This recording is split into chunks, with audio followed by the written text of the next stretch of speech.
الرحمن الرحيم الحمد لله رب العالمين والصلاة والسلام على أشرف الأنبياء والمرسلين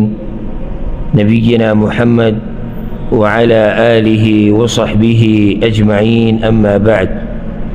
السؤالات والجوابات ودي مباركة سلسلة كي الله بتوفيق سرانن يوصل شپیت نمبر نشست او ناسته ده. په دې کې اولنی سوال یې ورور کړی دی او ډېر فایدهمند سوال دی، او هغه دا چې کله یو سړی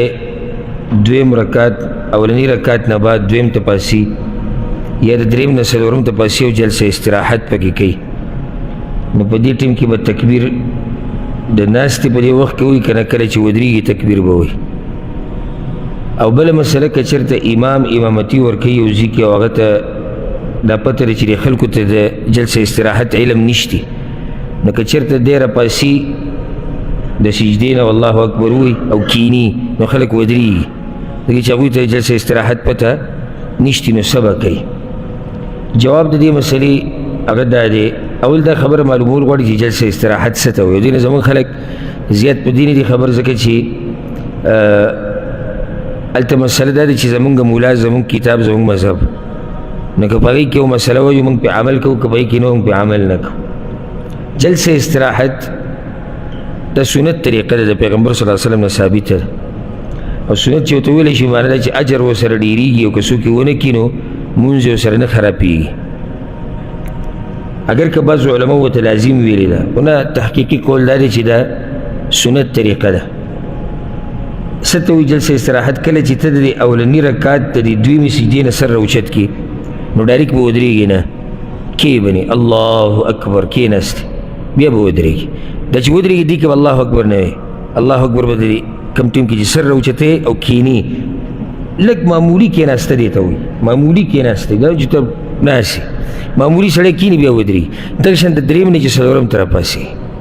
دې ته جلسه استراحت وایي. استراحت یعنې دمه فایده لري دایي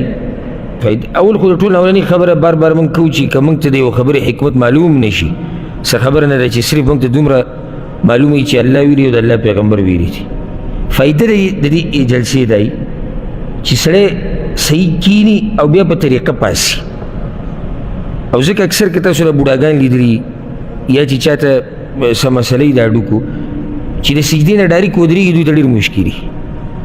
ګران یې ورته، خو چې کینی او د هغې نه بیا پاسي نو دا ورته اسانه. نو جلسه استراحت د سنت طریقه ده. ښه د الله اکبر به سړی کله وایي چې کله د سجدې نه سر راوچتی که نه د دې ناستې نه ودرېږي، نو ښکاري دي سي والله اعلم حدیثونو ته چې سړی وګوري چې دا کله ته د سجدې نه سر راوچتې الله اکبر به ووایې، بیا به کښېني لږ ساعت چې کښېناستې بیا چې ودرېږي بیا به الله اکبر نه وایې، دوه تکبیرونه پکې بلکل نشته. اگر که بعض علما دا وایي، دې کې د علماو درې قوله دي. یو قول دا دی وایي ته به بغیر د تکبیر نه راپاسې کښې به بیا چې ودرېږي الله اکبر به ووایې. دویم قول دی کې دا دی چې ته چې سر راوچت کړې الله اکبر به نه وایې، د ودرېدو نه مخکې په ناسته به الله اکبر شروع کړي، هغه ودرېدو پورې به ورسې. دریم قول دا دی کوم چې ما ذکر کړو چې کله ته سر راوچتې د سجدې نه الله اکبر به ووایې، بیا چې ودرېږي بس بیا به نه وایې. او دا د حدیثونو نه هم دقې شان ښکاري. لکه یو حدیث به ووایو په صحیح بخاري صحیح مسلم کې حدیث دی، ابو هریره رضی الله عنه وایي د پیغمبر صلی الله علیه وسلم د مانځه طریقه ذکر کوي. وایي کله چې هغه به مونځ کوو وبدرېد نو الله اکبر به ووایي، بیا چې به رکوع له تو بیا به الله اکبر ووایي، بیا چې به راپاسېد رکوع نه سمع الله لمن حمیده به ووایي، بیا به ربنا لک الحمد ووایي، بیا چې به سجدې له تو بیا به الله اکبر ووایي. ثم يكبر حين يرفع رأسه، بیا چې به د سجدې نه راپاسېدو دا کومه سجده ده؟ درېیمه؟ دویمه نه ده، اولنۍ ده. که توجه هم دې خبرو ته نه وي چې بندې کړو، اولنۍ ده. خبر په غور سره اورئ، او زه چې دومره وضاحت کوم او دومره خبرې تفصیل کوم دې لپاره تاسو ورته سوچ وکړئ. وی رسول الله صلی الله علیه وسلم چې به د رکوع نه بیا تو سجدې له الله اکبر ووایي، بیا چې به سر راوچتو الله اکبر به وایي، دا اولنۍ سجده شو. بیا چې به سجدې له تو الله اکبر به وایي، ثم يكبر حين يرفع رأسه بیا چې به سر راوچتو الله اکبر به وي دې ځکه دلیل زمونږ هغه دا دی چې ثم يكبر حين يرفع رأسه چې سر به راوچتو الله اکبر به وي اوس کیدای شي د اولني رکعت نه دویم طرف پاسي او کیدای شي د دریم نه څلورم طرف پاسي جلسه استراحت پکې کوي خو الله اکبر الوی چې کله سر د سجدې نه راوچتای او د جلسه استراحت باره کې راته یو حدیث چې په دې سره مطمئن شي کوم ملګری اول پرې راوړي په صحیح بخاري کې دا حدیث دی هغه کس چې جمعه ته راننوتو او مونځ یې وکړو رسول الله باندې سلام واچو هغه له سلام جواب ورکړو ولاړ شه تا مونځ نه دی کړی مونځ یې بیا وکړو بیا یې وکړو بیا چې هغه راغی یا رسول الله ما ته د منظره طریقه وښایه نو هغه ورته طریقه وښوه اوږد حدیث دی په هغې کې دا دي چې د رکوع نه بعد ثم اسجد حتى تطمئن ساجدا بیا به سجدې ته لاړ شي چې ته ښه مطمئنه سجده ولګې ښه مطمئنه بیا به راپاسې ته به ښه مطمئن کښېنې ثم اسجد حتى تطمئن جالسا بیا به سجده ولګې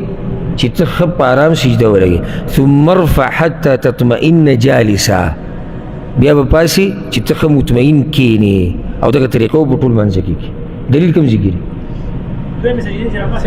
چې دویمې سجدې نه راپاسې بیا به کښېنې دې ته جلسه استراحت وي دی ورته نه دي ویلي چې ته راپاسې ډایرک به ودرېږي نو دا ناسته دلته چې ورته ښورې ده دې ته جلسه استراحت وایي ښه اوس راځو دې مسلې چې امام به څه کوي لکه اوس زه دلته امامتي ورکوم او ما ته پته وي چېرې شاته کسانو ته دې مسلې علم نشته نو که زه جلسه استراحت وکړم او راپاسم الله اکبر زه به کښېنم خلک به ودرېږي نو دې ځکه به کوي دا کار چې اول به دا مقتدیان پوهه کې به دې خبره چې زه به داسې جلسه استراحت کوم او کله چې عالم امام یو کار داسې کوي چې هغه ته پته ده چې عوامو ته د دې خبرې علم نشته نو اول عوام پوه کول پکاري او مقتدیان چې هغوی په امام باندې بدګمانه کېږي نه بدزنه کېږي نه او بیا خصوصا زمونږ خلکو کې دا مسله ده چې هغوی ځان ته د کمي نسبت نه کوي چې یاره موږ به دې مسلې نه وو خبر یاره وایي سړی خو نن خطا شو صبر وکړه کېدای شي تا ته دې مسلې پته نه نو اول مقتدیان پوه کول پکار دي امام له چې ګورې زه نن یا زما طریقه ده یا داسې کوئ دا منځ کې سنت طریقه ده لکه اوس ګوره قرآن کې اووه قرأات هم شتي لس قرأات هم شتي لهجې دي او دا متواتر د پیغمبر صلی الله علیه وسلم موږ ته رارسېدلي اوس خو دې خلکو وپېژندي ځکه چې د انټرنیټ عام شو د بعضو قاریانو مشهورو تلاوت یې واورېد هغه بعضو کې بالکل ټکی بدل شوی نو که اوس ته د تلاوت شروع کې بغیر د دې نه چې مقتدیانو ته ووایې ټول دې په تشویش کې واچوه لکه زه اوس مانځه ته مخکې شم الحمد لله رب العالمین الرحمن الرحیم ملک یوم الدین یا ملیک یوم الدین اهدنا الصراط المستقیم ټول به شانه کېدي چې فتحې شروع کړي که اوس دلته زما خوله خطا شوې نه و درې څلورو کسانو جواب راکړو که صورت لنډې صورت او ډېرو ته یاد څوک به کې صبر هم نه کوي چې یاره کېدای شي امام ساري یا نو که چېرته دا تلاوت مو وکړو نو هر یو به فتح راکړي چې خطا شوی نه داسې نو اول په کار دا ده چې زه دې کسانو ته ووایم چې نن به زه په داسې قرأت کې تلاوت کو یا په داسې یو روایت کې به تلاوت کو نو چې مقتدیانو ته له مخکې نه پته خو که چېرته بیا هم د دې امام دا اشکال وي چې یاره صحیح د ما خلک پوه کړي یم د خو دې جومات ته داسې کسان راځي چې هغه نه وي یعنې د لارې جومات دی یا داسې کسان راځي چې هغه متعصبه دي زما دا خبره نه اوري او زه د سنت طریقه کول غواړم نو بیا د هغې طریقه دا ده د علماو په اختلاف کې دا فایده چې کله بیا په داسې وخت کې ګنجایي شي چې ته په هغه بل قول عمل وکړي او دا فتوه شیخ ابن عثیمین او شیخ ابن باز هم ورکړې ده رحمهم الله هغه دا چې کله ته راپاسې د سجدې نه الله اکبر مه ووایه کله چې ودرېږي الله اکبر ووایه نو چې ته الله اکبر ووایې نو خلک به هم تا سره پاسي که څوک جلسه استراحت کې به وکړي او که څوک نه کوي نو هغه به هم تا سره پاسي پوه شوې به که نه والله اعلم دا یو ورو سوال کړی دی وی بعضو دکانونو کې مکتبو کې هلته ملک کې موږ لیدلي دي چې دغه قرآنونه خرڅوي دا کوم قرآنونه چې د سعودي عرب حکومت وقف ورکوي د الله دپاره او په هغې باندې هغه مهر ومي هغوی خرڅوي او په بعضو یې لیکلي چې دا هدیه ده حاجیانو ته په بعضو یې لیکلي چې وقف لله تعالی لا يجوز بیعه، ښه صفای پې لیکلي چې بیع خرڅول جایز نه دي. اوس دغه خرڅوي دغه کسان خو ګناه کار کوي. زه د دوی نه د قرآن اخیستی شم او که نه په پیسو. جواب د دې مسلې اول دا واورئ، د وقف یو شی وقف کول د دې په شریعت کې ډېر احکام دي، ډېر احکام دي او ښه جوور احکام دي. یو مسله د وقف سره چې تعلق ساتي هغه دا ده چې وقف شوی شیز یا ځمکه دا چېرته هم نشي خرڅولی الا په بعضو حالاتو کې، او دا مقام د هغې نه چې تاسو تفصیل بیان. حدیث کې دا راځي په صحیح بخاري صحیح مسلم کې دی چې عمر بن خطاب رضی الله عنه پیغمبر صلی الله علیه وسلم عمر بن خطاب دا مشوره ورکړو چې خیبر کې چې کومه ستا ځمکه ده هغه وقف که، نو ورته څه ووایي تصدق باصله، د دې ځمکې بنیاد هغه صدقه که، لا یباع ولا یوهب ولا یورث، دا به نه بیا خرڅولی کېږي، نه دا ته چاته بیا هدیه کولی شي، نه به دا ستا بچو ته په میراث کې پاتې کېږي. چې وقف دې کړی به خبره ختمه شو. یو شی دې وقف وکړي، ځمکه تا وقف کړئ دا الله دپاره، بیا وروسته خرڅې او سړي ته به حیا نه ورځي چې یو شی د الله په نوم ورکړي بیا بس واپس کړي. چې ته انسان له څه شی ورکړي انسان له، او حدیث کې دا راځي چې کوم سړی چا له هدیه تحفه ورکړي او بیا پکې واپس کېږي لکه سپی چې الټۍ وکړي او بیا پکې جبه وایي. نو چې الله په نوم ته یو شی وقف کړي بیا واپس کېږي خرڅې یا چاته هدیه کې یا بچو ته په میراث کې ورکړي، دا ناروا دي. ناول خو دې مسله باندې موږ پوه شو چې وقف خرڅول ناروا دي. راځو دې مسلې له، دا مسله ما ته نور هم ډېرو کسانو ویلې ده او دا د هغه خلکو کار دی چې د الله نه نه یېرېږي. یعنې زه کله نه کله حیران شم د بعضو خلکو ته دومره جرأت پکې که نه د الله د نافرمانۍ، دومره جرأت چې سړی ورته حیران شي چېرې شیطان دا سړی ښه په سر یې راغستی دی. یعنې یو شی او بیا قرآن عام شی هم نه دی، قرآن هغه یو حکومت یو مسلمان وقف کړی د الله دپاره، ته یې رالې وخرڅوي، حیا نه ورځي دې خلکو له الله، او بیا به دا پیسې دی خوري. څنګه زه دې ته حیران یم، دا بیا دې بچو له م ورکوي او په دې به دی سینه م ټپوي چې ما مال ګټلی. نو د الله نه یېره پکار ده. اول خو دغه خلکو ته نصیحت پکار دی، اول دغه خلکو ته نصیحت پکار دی چې دا کار ناروا دی. او ما سره یو ورځ یو کس زما خواله راغی او هغه د یو سعودي سره کیس او ما له پاڼې راوړې او چې دا کیس دی او دومره پیسې دي او دا رانه غواړي او دا، نو ما د هغې معلومات وکړو چې دا کیس څه کیسه ده. هغه خو خپله خبره نه کوله پوره، ما هغه سعودي سره رابطه وکړه، ما دا څه مسله ده. هغه وی ده ما ته ووایي چې هلته ډېر جوماتونه دي او مدرسې دي او خلک دي او هغو ته قرآنونو ضرورت دی او دا دي او دا دي، چې ګوره هغه څو یاد کړو 4 زره که 3 زره قرآنونه ما دله اخیستي او بیا مې د بیلټۍ پیسې م ورکړي دي، هم بله ملک ته رسولي دي، هغه بیا د خرڅ کړي دي. زما اوس د ده سره کیس دی، بس بیا دې ځګلی شو. هغه بل هلته وایي چې بس ظلم شوی ده او زیاتې شوی ده، هغه سره دلایل دي محکمه کې ثابت کړي د هر څه، خو اوس د الله نه یېره نشته. یعنې یو سړی چې 3 زره 4 زره قرآنونه دي او یو قرآن ډېر ارزان که ډېر ارزان که زه کېدی نه شي داسې، خو زه داسې وایم دا کوم چې مدینې را چاپ دی په 10 ریاله یې که زه او بیا له ضرب ورکړه په 4 زرو کې او بیا دله رسوي ملک ته بیا خرڅوه هلته. دا د هغه خلکو کار دی چې د هغوی یعنې ضمیر بلکل ختم دی او د الله نه یېره ختمه شوې ده. نو اول دې خلکو ته نصیحت پکار دی چې دا کار حرام دی. د هغې نه بعد اوس راځو د ورور دی سوال له، سوال د ده څه دی چې زه یې ترې اخیستی شم که نه. نو جواب دا دی چې او یو مسلمان د بل کس نه بل مسلمان نه هغه شی اخیستی شي چې ده ته پته چې دا وقف او دا اخیستی دی خرڅوي په دې نیت باندې. ګور نیت به صحیح، نیت به دی چې دا وقف د ده د لاس نه راخلاص کړي، بیا به دې وقف ته کته غواړي. که چېرته دا قرآن هغه وقف کړی دی دپاره چې مسلمانان پکې تلاوت کوي، یو کس له ورکړه نو دی پکې تلاوت کوي، ځان ته فایده لري، خو بیا یې دې خرڅولی نه شي. ګورئ ده صرف څه کار وکړو، وقف یې راخلاص کړو، خو د ده ملکیت ته راوړېدلی نه دی. ګورئ هغه د الله دپاره دی، صرف هغه وایي چې یو سړی دی پکې تلاوت کوي، یو دی پکې تلاوت کوي. او که چېرته هغه وقف کړی په جومات باندې نو څه به کوي، بیا د هغه نه دې والي او واپس دې جومات ته ورسوي. او که چېرته یو خاص جومات باندې وقف کړی لکه اوس مسجد حرام باندې وقف مکه مدینه کې او د هغې ته را رسېدی نه شي نو بیا څنګه ځي باندې چې هغه وقف کړی هغې ته نږدې ځای به وګوري هلته به یې ورکړي نو هغې ته نږدې دا نور جوماتونه دي او په دې به الله اجر ورکوي پوه شوې په دې مسله کې دې ځکه یو اهمه مسله چې تنبیه ورته ورکوم هغه ده چې بعض زموږ د ملګري وروڼه دا تپوس کوي چې زه ځان جومات نه ځان له قرآن وړم دا نشي وړی جومات نه ځان له قرآن دا چې چا اخیستي دي هغه د دې جومات لپاره وقف کړي دي چې دلته به خلک راځي تلاوت به کوي دا نه وي چې خلک به کورونو ته وړي او که داسې اجازت میلاو شي چې کورونو ته وړه دا جوماتونه به ټول خالي شي وي بل دا چې یعنې زه حیران دې ته شم چې یو سړی دې ته ناست زه به جومات ته ځان له قرآن راوړم وایله به پیسو باندې یو ځان له واله څلور ورسره زیات واله هغه څلور هم راوړه دې جومات کې کېده نو را به شي یاره زمونږ دوه قرآن وشي مور پلار له وړه خو د ثواب د ګټلو لار ده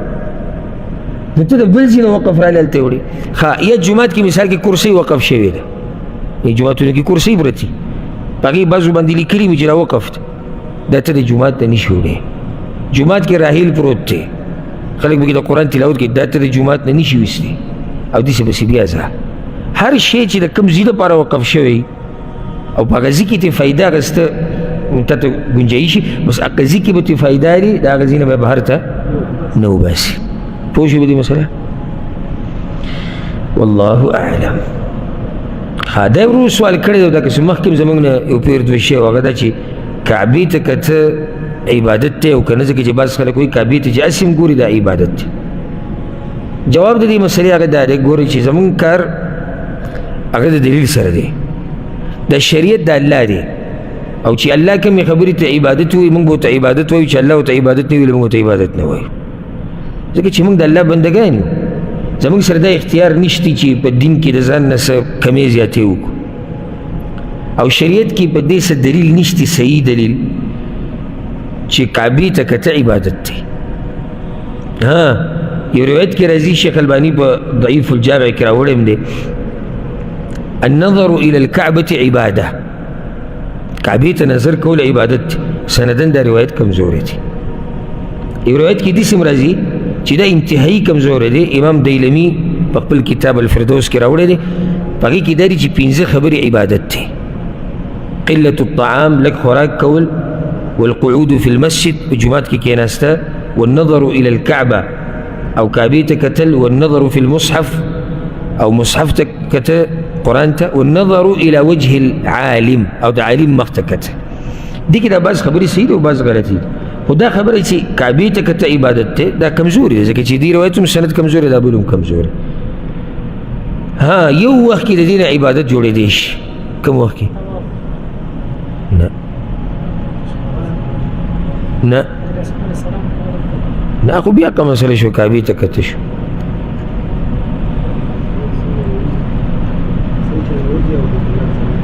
هغه هم نظر ونه لګېد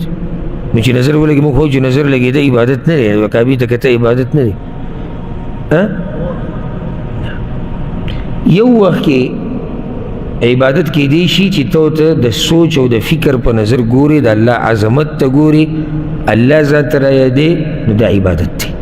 اصل کې د سوچ او فکر عبادت دی ځکه چې قرآن کې الله موږ ته ځای په ځای ویلي چې تاسو سوچ وکړئ او حدیث کې پیغمبر صلی الله علیه وسلم ویلي فکر او سوچ وکړئ نو کله چې ته کعبې ته په دې نظر ګورې دا د الله کور دی عظیم ناشنا کور دی او د دومره لوی رب دی او د هغه رب عظمت ته دې سوچ لاړ شي او د عبادت ته دې سوچ لاړ شي نو دا بیا څه دی دا عبادت دی خو خالي نظر اسی کتل تش کعبې ته دا عبادت نه دی دا ورو سوال کړی دی مکه مدینه کې چې کومې کوترې دي د دې څه خاصیت شته جواب د دې مسلې هغه دا دی چې زموږ دا ملکونه چې دي دا بر صغیر ده او عموما دا عجم د عجم او د عرب خیری عجم د دوی سره په دین کې د خزعبلات او د کوسلي ډېرې دي پالتو خبرې او په دې سخت مین دي انتهایی په دې خبرو باندې زموږ دا خلک مین دي چې ته ورته کله د کوسلي او هسې ګړې وړې وي خو صحیح خبرې له چې راشي نو دا خبره یې بورکوي تنګوي وجه دا دی چې شیطان تا ته هغه غلطه خبره ښایسته کوي او دې کې شیطان ته تنګوي نه پرېږدي شیطان ته حق ته او صحیح مسلې اورېدو ته. نو دا خبره جوړه کړې ده چې د مکه کې چې کومې کوترې دي او د جنت دي او د پلانیزي دي او د علانیزي دي او دې ته چې کومې دانې اچولی کېږي بعض پکې دا نصیحت او وصیت کوي چې څوک حج او عمرې ته راځي چې دې ته چې دا کومې دانې اچولی کېږي دا به راوړي دین یو څو دانې دا به هغه ښځې له ورکړي چې بچي نه کېږي نو الله وله بچي ورکوي. نو زموږ دا خلک ما په خپلو سترګو لیدلي لګیا وي هغه کوترو د مخې نه به دانې راوچتوي. بله دې سره دا مسله چې دغه کوترو ته کله ناکله داسې چې دانې ورته ډېرې اچولی شوي بیا هم دا خلک راځي او دانې ورته نورې وراچوي. ګوره دې چې دومره اهتمام د دې کوي نو د په زړه کې دې سره یو خاص اعتقاد وي چې دوی ته دانې اچول دا د جنت په دروازه باندې ورننوتې دي. نه که ضرورت ته محسوس کو چې ضرورت ته ورته او دانو وږي شوي دي دا کوترې او مخې ته ورته څه نشتي دانې والا ور واچوه ته. خو چې کله ته وینې چې دا ځمکه ډکه پرته ده او یو درې څلور کوترې پکې لګیا دي ته څه کوې چې نورې دانې رالې هغه وراچي دغه پیسې راواله په بل ځای کې صدقه که. په دې مکه کې غریبانان هم شتي په دې مکه کې فقیران هم شتي. نو صرف دا نه چې ته کوترو ته یې ډډه لګولې او په 2 ځان خلاصې ځکه چې پوڼۍ به څو ده په 2 ده که اوس غریب له ورکوي بیا خو به لږې زیاتې ورکوي نو په 2 ځان هم خلاص کو او د کوترو باره کې چې کوم اعتقاد و هغې کې هم دی لګیا دي. ها یو مسله یاده کوي حدیث کې دا راځي په صحیح بخاري کې دی چې دا مکه دا حرم الله عزتمن کړی دی ځکه یې حرم کړی دی. نو پیغمبر صلی الله علیه وسلم وایي د دې ونې پرې کول د دې بوټي شو کول د دې ښکار زغلول د دې نه منع راغلې ده. نو صرف دا ده چې د حرم په حدودو کې دننه ته دا کوترې نه ښکار کولی شي او نه به یې زغلی. اوس پرېږدي چې کوم ځای کې دا عزت دی نو دا عزت د دې کوترو دی اصل کې دا د دې ځمکې دی چې په دې ځمکه باندې دومره امن او امان دی چې دلته ته ښکار نشي کولی نه یو څاروی ته زغلولی شي او نه یو مارغه تنګولی شي. خو نور د مکې او د مدینې د کوترو څه خاص فضیلت هغه نشته. بل ورځ مې د یو بریلي مولوي صاحب ویډیو کته پنجابی نو هغه ویډیو په ملیونونو خلکو کتلې ده په ملیونونو ځکه ما ته اوس دا کیسې زموږ خوښ هغه یو کوی له ورغلی دی زوړ پخوانی کوی دی او د هغې سره خوا کې ولاړ دی وایي چې دا هغه کوی دی چې د دې نه 80 پیغمبران وبس کړي دي 80 پیغمبران د دې نه وبس کړي دي او چې د دې د اوبه چا وڅښي نو د هغه دا ښه کېږي او دا مرض ښه کېږي او دا ښه کېږي او دا ښه کېږي او موږ اوس دلته ولاړ یو تاسو ته چې دی بلکل مباشر لایف ښایي په ملیونونو خلکو دا ویډیو کتلی ده. اوس د دې په ځای کې ته دې خلکو ته د توحید یو مسله بیان کړي نو دا به د یو څو سوه کسان وګوري هم ډېر به مشکله خو دا قسمه خبرې خوښې دي چې دلته دا او دلته دا او دلته داسې نو په هغې کې رښتیا هم کېدی شي او دروغ هم کېدی شي او قبیل پرز داسې شي لکه مدینه کې بعض داسې کویان دي تاریخي اوس هم شته چې پیغمبر صلی الله علیه وسلم ته وبس کړي دي. د هغې دا مطلب خو نه شو چې ته زه په دغو کویانو باندې لاس راکاږه یا د دې په اوبو کې شفا ده په دې لپاره به دلیل پکار دی. موږ کې دا کار دی چې داسې څه تاریخي څه ځای وګورو به یې پورې به ونښلو او چې څو پورې موږ به هغې کې بیا 2 رکعته لمونځ نه یې کړی نو بیا خو ته بلکل فارغه کېږو. زه یو پیر غار حرا ته ختلی وم یو پیر وړوکوالي کې ختلی وم بیا مې داسې ذهن نه دا ځای لږ دغه شی و چکر دپاره ځکه چې غار حرا ته خته عبادت نه دی نو بیا یو پیر لاړم هسې دا د دې کرونا دی دغه نه مخکې عمرې ته تلم هلته مې چکر ور چې زه به راوختم ورب الکعبه ما که زه جومات ته رالم دومره جانمازونه پراته دي او په مانځه خلک ولاړ دي او جړاګانې او کمی سلګۍ چې زموږ او اکثر پاکستانیان افغانیان انډین بنګالیان دا خلک ولاړ او کمی سلګۍ کم تصویران کم لیکل او په دې کاڼو باندې چې پراته دي پراته بلکل مخامخ کور د الله ښکاري چې هلته یو موس په یو لاک دی هلته نه جړا کوي نه سلګۍ وي نه خو دې چې دا غار حرا صحیح ده لاړ شه سوچ وکړه دا ښکلې خبره چې ګوره پیغمبر به دلته راتلو او دلته به ناست و څومره سختۍ تېره کړې ده دا د سوچ مقام دی خو دغه ځای کې 2 رکعته کول دا کوم ځای کې راغلي دي بیا هلته جړاګانې او دا خاورې سټل او بیا نومونه لیکل حکومت ته د الله اجر ورکړي وخت په وخت دوی دا کاڼي صفا کوي او دوی له رنګونه ورکړي ځکه چې ورته پته ده چې یاران راځي او سره لیکل به هلته کوي او دا عجیبه خبره ده وایي چې د چا نوم دې هلته ولیکو مکه مدینه کې نو الله دل هم توفیق د راتلو ورکوي که داسې کېدی موږ به د دیوالونه د مکې مدینې ډک کړو چې دا خلک رامات شي راشي کمزوري خبرې دي او زموږ یو ملګری په دې ډیوټۍ باندې و په مدینه کې کوم ځای کې چې د حمزه رضی الله عنه قبر دی نو هغه به دننه ننوتی او څو پیرې نو هغه ماته عجیبه قیسې بیان کړه هغه وایي دا خلک راشي پیسې ورته راګوزاري ځکه چې هلته خو موږ پاکستان کې او خپلو ملکونو کې درګاهونو دربارونو سره عادت یو هلته چې ورشي دربار کې پیسې ګزاري نو دلته ما خپل خوی کې د هغه قبر ته پیسې راګوزاري او څوک د زنانو ویښتې راوړي هغه یې راجمع کړي راګوزاري به دې کې څه مقصد دی پاڼې یو څو پاڼې پکې ما ته وښوي یو کې لیکلي وو ته چې زما د خور بچي نه کېږي بچي وله ورکړه او دا قسمه خبرې او دا په مخه دا لیکل کېږي او د حکومت راځي کسان لرېږي او دې له رنګونه ورکړي او دا سبا او بیا سبا له بیا شروع کړه بیا شروع او وایي چې تازه یې کړي او د دوی ته خو خوشحاله شي چې لکه اوس پې ګنجایش ډېر شو یعنې دې ته سوچ نه کوي چېرې دا موږ چې کوم کار کوو دا په شریعت کې شته نه عقل مني نه نقل مني نو الله زموږ په حال باندې رحم وکړي ښه دا یو ورځ سوال کړی دی وایي فیسبوک کې مې یو قصه لیدلې وه او چې کله څوک داسې وي چې فیسبوک کې مې لیدلې وه نو بیا الله رحم وکړي لازم به تحقیق کوي ځکه چې دا فیسبوکي مولیان مفتیان او د ټیک ټاک دا او د واټساپ دا ډېر شوي دي یعنې ښایسته شکل جوړ کړه بیان کوه تا څوک څه پېژني پیژني ښه ښکلی یا په سر باندې رومیال یا پټکې یا شروع کړه ځان ته فضیلت شیخ ولیکه تا ته څوک څه وایي او شارټ کټ لارې خلکو ته ښایي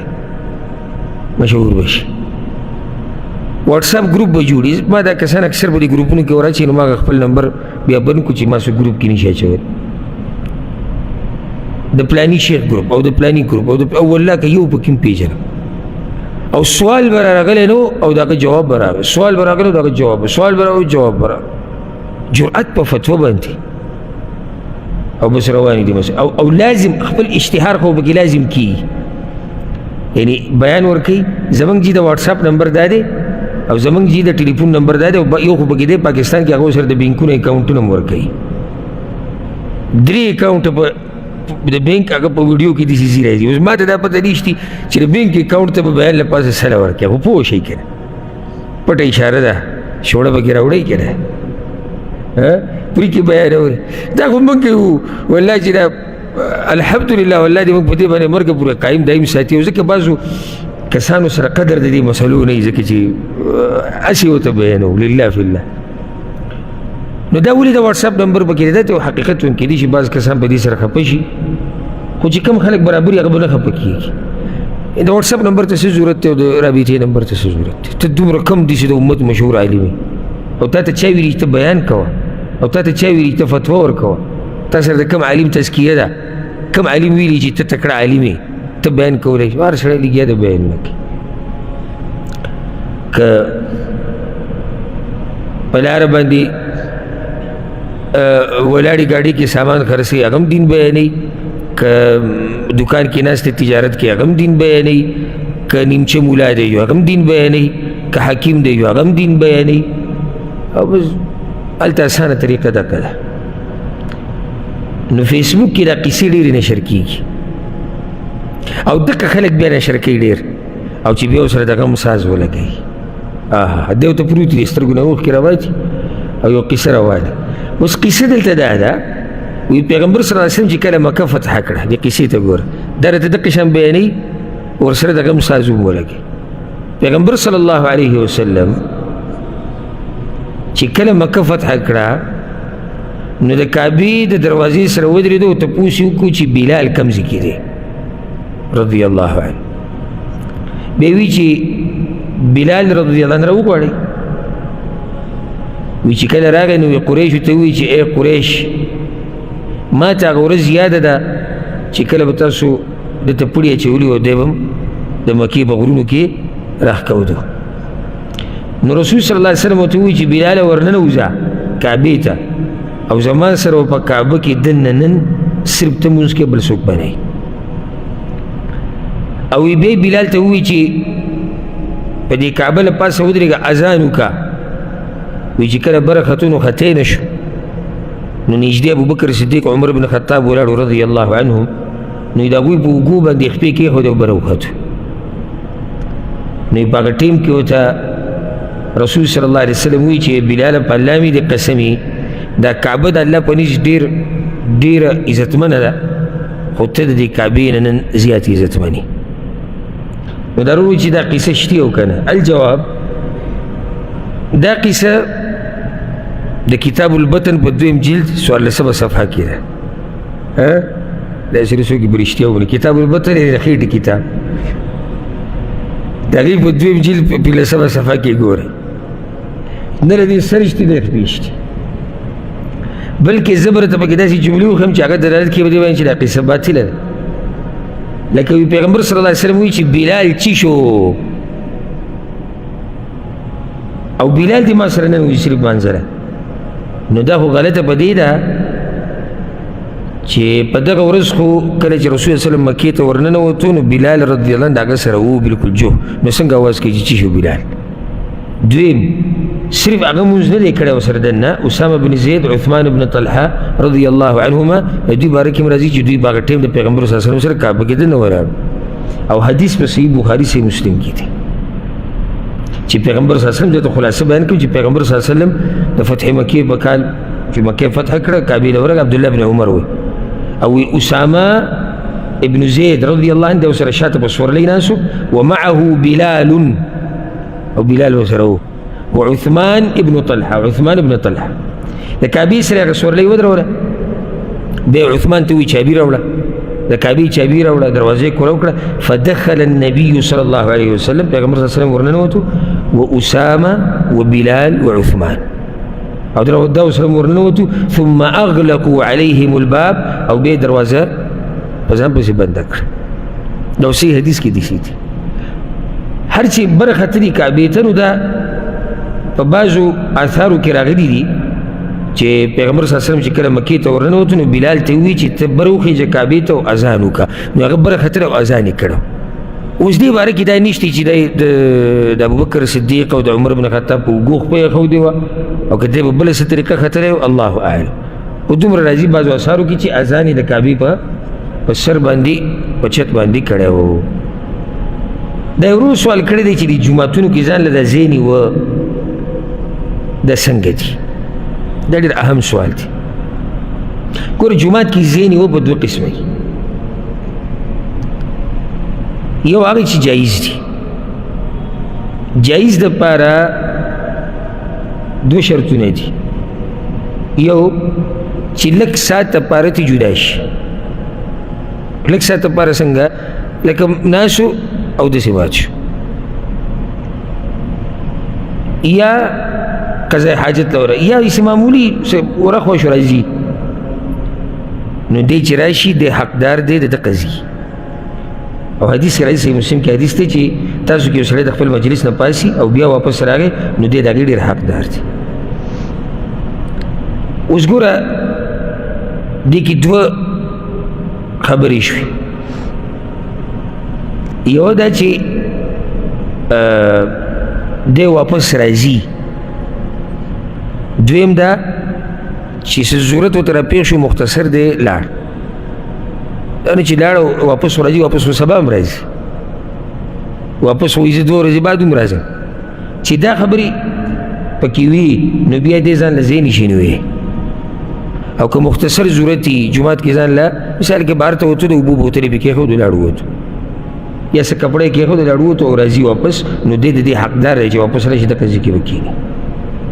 د دې نه علاوه نه. او خصوصا دا سپین ږیرو چې پکې دا جنمازونه اچولي په جوماتونو کې دا ناروا طریقه ده. او زموږ والد صاحب الله یې د هغه قبر د جنت به هغه چه وګرځوي هغه دا خبره ما ته کوله وي د یو مشر چې زموږ د کلي وي هغه ځان له جومات کې ځای نیولی خو سم یې نیولی یعنې که زه وي منزل راځم هم نه سبت نیمګړی خو په دې ژبه څوک نه ودرېږي تاسو پته مشران اکثر د اولو صفونو کې ځان ته جنازونه اچولي نو چې د سالکان راغلي وو هغوی د ده دا جنماز لرې کړی دی دی چې بیا راغی په هغې باندې غټه غوغا وشو شور وشو د جنماز یې بیا ور واچو مکه ځي کې انچه نه را مخکې کښېنه وروسته کې بله ورځ هغه هلکان بیا چې د راغلي ورانو هغوی ته جنماز بیا وړی دی بیا غوغا وشو جګړه وشو وی بله ورځ بیا پاڅېدو چې څنګه سلام وګرځېدو وی ټول دا خبره واورئ دا ځای زما دی او که نه کلاریږئ که نه نو په دې چت کې سوری کوم چې راساسي دا ځای به دقه شر راساسي څوک به ورله لاس نه وغواړي دې چت کې را باندې سوری څه له کوئ دا زما ځای دی تاسو زما جنماز لرې کوئ دا زیاتی دی دا اوس څه دی دا زیاتی دی جومات کې ستا شوق دی چې اولنی صف ونیسي وختي راسه که مشري او که کشري خو دا طریقې نشتي چې ستا جنماز پوخ پروت دی شاته جومات ډکېږي او ډک شو اخر پورې او مخې ته جنمازونه پراته دي نه دا طریقه نشته ها که ته ناسې او څه وخت له ووتو بیا راځې نږدې او څه ضرورت ته راپېښ شو نو بیا دا سړی د دې ځي څه دی د دې ځي حقدار دی او ده ته به یعنې ګنجایش د ده دپاره دی چې دی پکې بیا کښېني ها دا یو سوال یو خور کړی دی ما منښته کړې وه چې زه به هر پیر او جمعرات روژه نیسم ټول عمر چې څو پورې زه ژوندی یم نو پیر او جمعرات به روژه نیسم نو خاوند زه منع کړم نو د دې منښتې دپاره څه کفاره شتي اول خو ګوره دا مسله یاد ساتل پکار دي چې د فرضي روژو نه علاوه چې ښځه کله هم روژه نیسي دا به د خاوند نه اجازت لري او حدیث کې راځي چې لا تصوم المرأة وبعلها شاهد الا باذنه صحیح بخاري صحیح مسلم کې یو ښځه به روژې نه نیسي چې کله خاوند موجودي یو خاوند په سفر دی بیا اجازت ته ضرورت نشته خو چې خاوند موجودي نو دا به د هغه وخته پورې روژې نه نیسي چې څو پورې اجازت نه یې اخیستې یو حدیث کې ورسره دا راځي چې تطوعا فی غیر رمضان نه علاوه تطوع نفلي عبادت ته دا چې رمضان د روجو ته اجازت لري او هغه ته دې کله رمضان روجې ونیسه نه ځکه چې هغه فرض دی وجه دا دی چې د دې خاوند حق دی چې د دې ښځې نه خون والي او چې کله دا روجې ونیسي نو د خاوند هغه حق دا نشي پوره کولی نو اول خو دې خور ته موږ دا وایو چې په کار دا و چې تا څه کړی وی اول د اجازت اخیستی اجازت یې وانه اخیستو او دا کار یې وکړو نو دې ته موږ دا وایو چې ته به دا منښته پوره کوې نه او دلته خاوند یې تلا منع کوي منښته به نه پوره کوي نو څه به کوي د دې منښتې به کفاره ورکوي کفاره هغه څه د حدیث کې دا راځي په صحیح مسلم کې د پیغمبر صلی الله علیه وسلم وایي کفارة الیمین کفارة النذر کفارة الیمین د منښتې کفاره د قسم کفاره دا به یو قسم قسم دی قسم کفاره څه ده مری ازادول لسو مسکینان له خوراک لسو مسکینان له جوړې جامې که د دې طاقت یې نه وي 3 ورځې روجې دلته یو دا به فایده ذکر کړو نصیحت چې داسې منښتې کول نه دي پکار چې د سړي د هغې وس نه وي لکه د یو سړی ډېر توده کړي مثال کې ټول عمر به زه په هفته کې را 2 روجې نیسم ګرانه ده او د انسان څه پته دی کېدای شي ته بیمار شي کېدای شي ته په سفر یې کېدای شي ډېرې خبرې دي یا بعض وایي چې زه به روزانه د الله دپاره 10 رکعته لمونځ کړو نو بیا به یې ونه کړې سر ته به یې ونه رسې نو ځکه کله چې سړی خبره کوي نو پکار ده چې څه ورته وکړي سوچ ورته وکړي چې زه چې دا خبره کومه دا بیا زه سر ته رسولی شم او که نه دا یو سوال رور کړی دی او ډېر فایدهمند سوال دی یو کس دا وی چې کله درته یو کار سخت شو نو د پیغمبر پر یادولو سره چې دا نوم ووایي دا کار اسانېږي نو داسې ویل صحیح دي دا خبره صحیح ده جواب اول دا خبره یاده کړي یو کار ګرانول اسانول د الله په لاس کې دي دا نه د پیغمبر په لاس کې دي او نه د بل چا په لاس کې دي دا صرف د الله په لاس کې دي لکه قرآن کې الله ډېرې خبرې ذکر کړي چې ما یعنی د انسان د پیدایش آسان کړی دی قرآن نه فایده اخیستل مې اسانه کړې ده او موسی علیه السلام چې کله دعا غوښته او هغه ته دعوت له نو څه وی قال رب اشرح لي صدري ويسر لي امري او زما خبره څه کړه اسانه پیغمبر صلی الله علیه وسلم په دعا غوښتلې ته کې د امام ترمذي راوړې ده رب أعني ولا تعن علي وانصرني ولا تنصر علي وامكر لي ولا تمكر علي واهدني ويسر الهدى لي ما ته نیغه لار وښایه او نیغه لار ما ته اسانه کړه هغه په خپل الله ته وایي چې دا خبره ما ته څه کړه اسانه او پیغمبر صلی الله علیه وسلم یو ملګری رخصتو په سفر باندې تو امام ترمذي روایت راوړی نو هغه وایي چې د الله پیغمبر زه سفر باندې ځم نو ما ته نصیحت وکړه چې هغه زه توښه وګرځوم ځان سره وی راته وایي چې زودک الله التقوى تقوا دې الله ستا توښه وګرځوي معنی چې تقوا لازم که په ځان وی ما ورته وایي چې زیدني نور راته م ووایه وی چې وغفر ذنبک الله دې ستا ګناه وبخي وی ما ورته وایي چې زیدني بأبي انت و امي زما مور پلار دې په تا قرباني نور هم زیاته کړه ځکه چې پیغمبر درته دعا کوي وی راته وایي چې ویسر لك الخیر حیث ما كنت چې کوم ځای کې الله دې ته د خیر کار اسان کړي الله دې ته اسان کړي بله مسله بل دلیل کله چې موږ استخاره مونځ کوو نو په استخاره کې موږ وایو که نه چې الله چې که خیر پکې نو ماته اسان کا نو مسله خلاصه دا شوه چې یو شی ګرانول اسانول د چا کار دی د الله کار دی بلکې یو حدیث کې دعا ډېره مشهوره کیدای شي د بعضو ملګرو ته یاد وي امام ابن حبان راوړي دا صحیح دعا ده پیغمبر صلی الله علیه وسلم وایي اللهم لا سهله إلا ما جعلته سهلا وأنت تجعل الحزن إذا شئت سهلا يا الله ندي أسان مگر چې ته آسان کی او ته چې وغواړې نو ګران کار ومسانې او ته چې وغواړې نو غم ومسانې نو دین هم دا مسله راووته یو روایت کې داسې هم راځي او اکثر کې عایشه رضی الله عنها وایي د الله نه هر شی غواړي حتی الشسع تر دې چې د پیزارو د تسمم د الله نه غواړي فإن الله إن لم ييسره لم يتيسر ويزګه ک الله د ته دا یو تسمه پیدا کول آسان نکړو نو چیرته به پیدا نه کی دې څه کنه دی بعض غریبانو ته ګور پیزار شي دې ګوتې به ما خطر وایي نو سره وایي چې ان موږ به دا وایي چې الله رب نعمتونه کوي پیزار شي شي دې څه مو پیزار شي شي چې الله دې ته آسان نه کی کنه نو ته به یو پیزار پرې د پیزار تسمه ور پیدا نه کی او چې الله دې ته آسان نه کی ولې د غریبانو ته ګور نو وړي ډوډۍ وته بازو ته نه ملوي موږ له دا وایو الکه دله په د ستن راولې دلې چې دې یو وړي ډوډۍ نشي راوړې الکه هغه زی مهنت کوي کوشش کوي الله ولې نور کوي الله ته نه د آسان کړي که خبره بدی وي چې منډې ډېرې وي نو بیا خو چې څوک منډې ډېرې وي هغه ته به ډېره ملاوي الګره چې الله نه آسانه کړي نه آساني اوس د دې خبرې دوه مطلبه کېدی شي چې په سخته کې د پیغمبر یاد کو مسله آسانیږي یوه ده چې د پیغمبر د نوم والي نو مسله آسانیږي نو دا غلطه خبره ده دا کوم ذکر راغلی چې په سخته کې د پیغمبر نوم والا سخته کې ته د پیغمبر نوم ولې نو دا اعتقاد د صوفیو حضراتو اعتقاد دی چې دا غلط دویمه خبره صحیح ده که په دې نیت کړي چې په سخته کې د پیغمبر نوم والا معنی ده چې سخته کې پیغمبر باندې درود وایي مسله به تاساري بیا دا خبره صحیح ده او دې باره کې صحیح روایت پرون کابل زموږ د دې خبر تیر شوي هفته کې خبره وکړه که پرون هم کول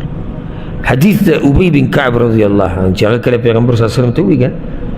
يعني أجعل لك صلاتي كلها زب خبر الدعاء سيب دقا كم شيء بتابع درود پیغمبر صلى الله عليه وسلم إذن يكفى همك ويغفر ذنبك بياخو بالله ستار طول غمون ختم کی او ستار طول غمون بوبخي نو که بدینی ته دا خبره کړی نو بیا څه ده بیا صحیح ده او نصیحت دا دی چې داسې قسمه خبرونه ځان لرې ساتئ چې یعنې د هغې نه د باطله معنی هم اخیستی شي او صحیح معنی ته هم اخیستی شي صفا خبرې کول پکار دي چې د هغې نه صحیح معنی واضحه وي په دې به اکتفا وکړو او باقي چې کوم سوالات پاتې شو هغه به انشاءالله روان نشسته پرېږدو هذا والله أعلم وصلى الله وسلم على نبينا محمد